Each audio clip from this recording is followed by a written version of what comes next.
Hello everybody, welcome back with, you guessed it, another Speed Champion set, 76-910, the Aston Martin Valkyrie AMR Pro and the Aston Martin Vantage GT3. If I nailed that, that would be amazing. Oh, I did, wow. Coming at us with 592 pieces. It'll set you back $60 in the Great White North and probably some amount of money down south.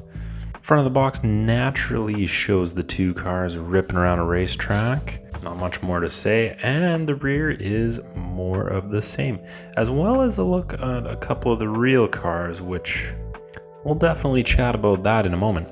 But let's not delay. Let's get straight into this set and see if it's any good. My Valkyrie driver seems to be MIA. Where the hell would they be?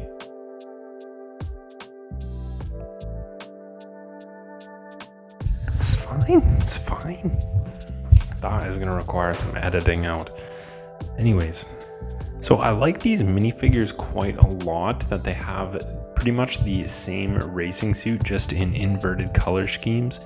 You've got the lady who looks like a Bond villain rocking the gray with the green piping, and the gentleman rocking lime green with the actually silver piping on this one, which is nice. Both look pretty cool, and in general, I just love Speed Champions minifigures. I think it's so awesome to get vehicle branded minifigures. I think that's really cool. Also worth noting, the lady minifigure does fit with her hair in the Valkyrie. The gentleman does not fit with his hair in the Vantage GT3. Should we start off with the good or the bad? I'm a glass half full kind of guy. Let's go with the good. The Vantage GT3 was sticker heavy, yes, but it was also a pleasure to build. Apologies, my toddler has gotten a hold of this one and I am missing a bit of my back splitter. But I love that they did the little supports for the splitter. I think that looks really good, as well as the rear tail light was a really fun build. I think it looks really good too. A little bit disappointing that they had to use some clear bricks to hold on the cheese slopes. So those are a little unsightly, but overall looks pretty good. And they captured the shape well enough, and the shape of the rear taillights on this car are pretty unique. They could have went the route of the C8R and just used stickers, so I am going to count my blessings. The canopy, of course, is printed and looks very good, although it could benefit from some of that lower area printing that we've seen in 2023, this set being from 2022, if I'm not mistaken.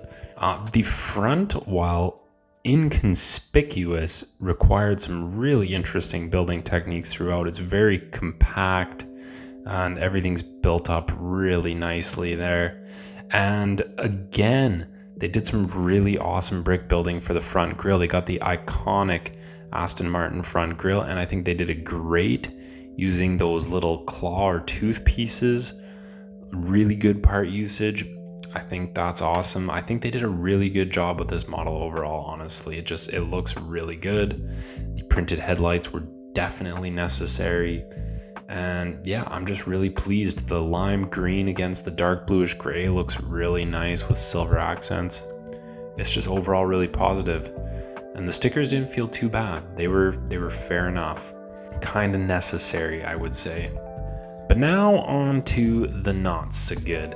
The Valkyrie AMR Pro. Oh man, that's a tough one.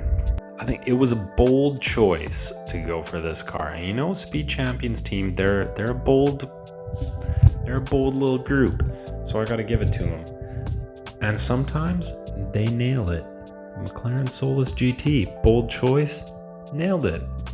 Aston Martin Valkyrie, bold choice, did not nail it, honestly.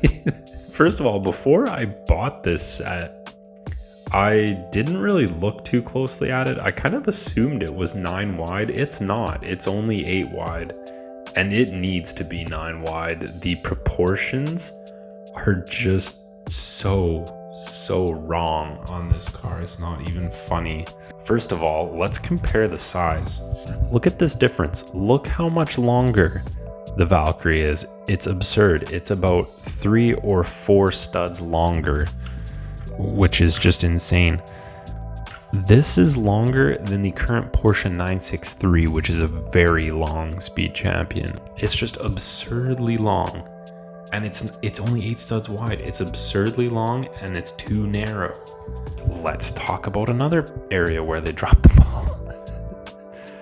They're clearly trying to exaggerate the size of the wheels using these black wheel arches, and I'm just not buying it. Something about the windscreen just looks a bit weird too. I can't really put my finger on it. I think it's just too big. Again, this windscreen might look better if it was just 9 studs wide. I think they kind of screwed the pooch on that one, unfortunately. I guess I'll give some areas where it does work pretty well. I mean, the build is pretty interesting, admittedly. You can see from the bottom, it doesn't use any pre-built chassis pieces. And of course, from the top, you can see it's really unique shape. And this is a super crazy car to try and capture the shape of. Oh, this car just doesn't not have a lot going for it, to be honest with you. It's funny, I mean, the build of it was pretty good. Like it was really fun to build, I felt, but the final product just doesn't work. And how else can I say this? I don't think the source material, they picked a very good color scheme for it either. It's just, they would have had to really nail it to make lime green and dark green and red work, and they didn't nail it, so it doesn't work, I don't think. I usually can find some redeeming stuff in Speed Champion sets, but well, thankfully it's got the Vantage GT3, because this one on its own does not hold up for me at all. But that's okay, I'm glad they tried. Sometimes, you know, you gotta give it a go, right? I don't know if they could have done better. Maybe they couldn't. Maybe they tried 9 studs wide and it just wouldn't work. So overall, I think this set is a bit of a mixed bag. I mean, the Vantage was more interesting and exciting than I thought it was going to be. And the Valkyrie was a bit of a letdown. So 50-50. It's an okay set. Buy it on sale, guys. Interested to know your opinion on this set. Do you have it? Have you built it? Do you feel the same way? Is the Valkyrie just a dud and you like the Vantage, or maybe the other way around? In any event, I'd love to know about it. Chuck it down in the comments. If you enjoyed this video, if you think it deserved it, please do give us a like. Really helps out a lot. And definitely get subscribed. Really appreciate all the love and support. And I hope you have a fantastic rest of your day. Until next time, goodbye.